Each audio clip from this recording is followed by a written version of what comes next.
इन दो पॉलिसीज ने जो हिंदुस्तान की रीढ़ की हड्डी है, जो इस देश को रोजगार दिलवाती है, किसान, छोटे बिजनेस वाले, छोटे दुकानदार, इन सब को नष्ट कर दिया, खत्म कर दिया। यहां आने से पहले मैं युवाओं से मिला, 5-10 युवाओं से मिला, और मैंने उनसे सवाल पूछा। वो एग्जाम के बारे में आए थे, डेलीगेशन आया था, एग्जाम के बारे में बात कर रहे थे। मैंने उनसे पूछा कि आपको क्या लगता है आज के हिंदुस्तान में, आपने पढ़ाई कर ली, यूनिवर्सिटी, कॉलेज, स्कूल सब कुछ कर लिया, माता पिता ने आपकी शिक्षा में लाखों रुपए लगा दिए, आपको क्या लगता है आपको रोजगार मिलेगा? चुप हो गए, क्योंकि आज हिंदुस्तान की सच्चाई है। हमारे देश में आज युवा पढ़ सकता है,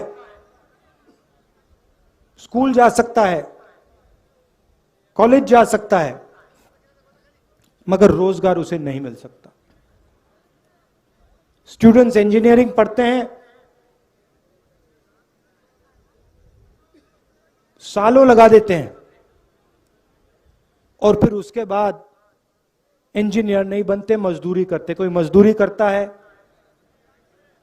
कोई उबर की गाड़ी चलाता है, कोई ड्राइवर बनता है। ये हिंदुस्तान की सच्चाई है, महाराष्ट्र की सच्चाई है। और जो आपका शिक्षा का सिस्टम है, स्वास्थ्य का सिस्टम है, वो पूरा का पूरा प्राइवेटाइज किया जा रहा है। 2-3 लोग हैं, इनके हवाले नरेंद्र मोदी जी और आपकी यहां की सरकार पूरा का पूरा ढांचा इनके हवाले कर रही है। मैंने उनसे पूछा, लड़कों से पूछा कि भाई बताओ, बेरोजगारी के कारण बताओ। मुझे कहते हैं जो पब्लिक सेक्टर था, जिसमें हमारे जैसे लोगों को रोजगार मिलता था, थोड़ी सिक्योरिटी होती थी, उन्होंने कहा पूरा का पूरा पब्लिक सेक्टर प्राइवेटाइज किया जा रहा है, बंद किया जा रहा है। तो वो भी रास्ता बंद है।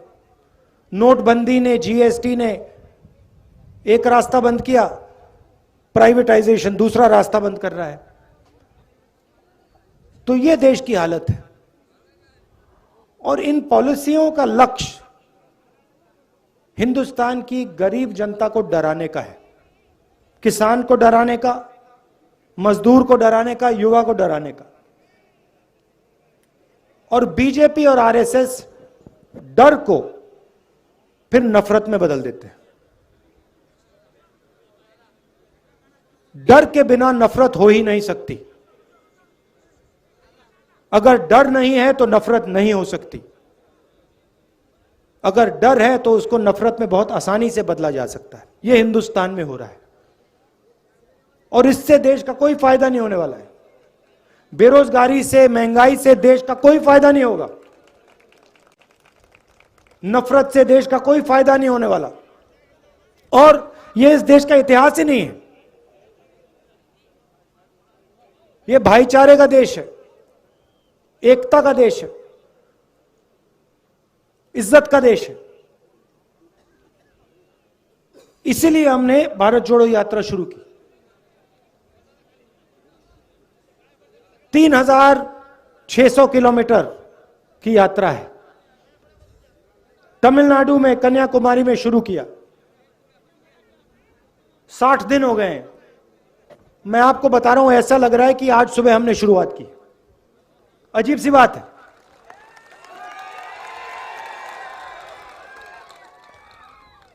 हमारे यात्री, उनसे आप पूछो, किसी को समझ नहीं आ रही बात। 25-25 किलोमीटर हर रोज चलते हैं, 60 दिन से चल रहे हैं। अभी मैं भाषण दे रहा हूं, ऐसा लग रहा है कि 15 मिनट पहले मैंने शुरू किया है। ये हो क्या रहा है? आमतौर से आदमी सुबह उठता है, थकान नहीं होती, दिन भर काम करता है, शाम को थकान होती है ना? यहां अजीब सी बात है, यहां हम सुबह उठते हैं, थकान नहीं होती, 25 किलोमीटर चलते हैं, 25 किलोमीटर चलने के बाद थकान नहीं होती। मैंने सोचा ये हो क्या रहा है? जवाब बताऊं आपको? हम अपनी शक्ति का प्रयोग नहीं कर रहे। राहुल गांधी अपनी शक्ति का प्रयोग नहीं कर रहा। ये जो यात्री हैं, ये अपनी शक्ति का प्रयोग नहीं कर रहे हैं। हम सब आपकी शक्ति का प्रयोग कर रहे हैं। आप हमें पीछे से धकेल रहे हो। आपका प्यार हमें पीछे से धकेल रहा है, और ये आपका जो प्यार है, ये हमें श्रीनगर तक पहुंचाएगा। और वहां देखना, वहां मेरा भाषण देख लेना, वहां भी मैं यही कहूंगा कि मुझे समझ नहीं आया, 130-140 दिन हो गए, रोज 7-8 घंटे चले हैं, 25-30 किलोमीटर चलने में, मगर थकान नहीं आ रही। क्योंकि आपकी आवाज है,